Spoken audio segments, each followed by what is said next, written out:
Weeks after posing for this photo, million-dollar lottery winner 46-year-old Urooj Khan was pronounced dead. A lethal poison was found in his system, and his family would be torn apart by grief and suspicion. It all began in May 2012 when Khan, an Indian immigrant, hit the jackpot at this convenience store on Chicago's North Side. Then on July 19th, Khan joined his wife, his daughter, and his father-in-law for a meal of curried lamb. It would be his last.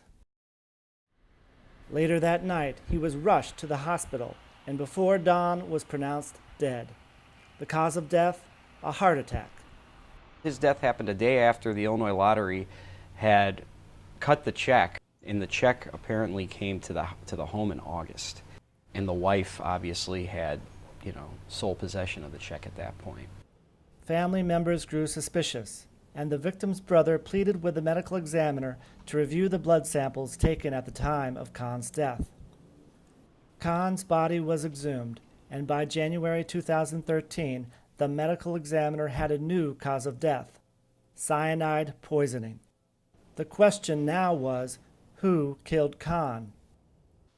Chicago police searched the family home and questioned Khan's widow for 4 hours, but she was not charged. Police still consider it an active murder case. There were 3 people in the house at the time, but they haven't been able to prove anything against them. It's like what one law enforcement source told me. It's like an Agatha Christie novel. Meanwhile, the plot in probate court thickened. In addition to the lottery payout and his home, Khan owned several dry cleaning shops and some real estate, but died without a will. That opened the door to a court battle pitting Khan's family against his widow's family over Khan's estimated $2 million estate.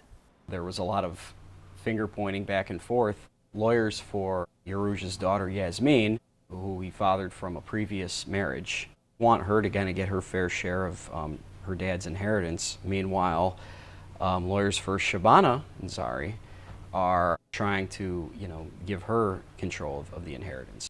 Al Haroon Hussein represents Khan's widow, Shabana Ansari, in probate court. My client's always been, it seems to me, my client's been under suspicion from day one. How that actually changed in what we needed to do legally, the answer is nothing.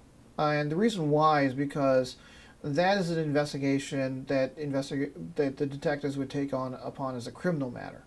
From my personal point of view, it's a probate matter, which is a civil matter to divide his estate. One of the 4 people inside this home at the time of the poisoning was Khan's wife's father.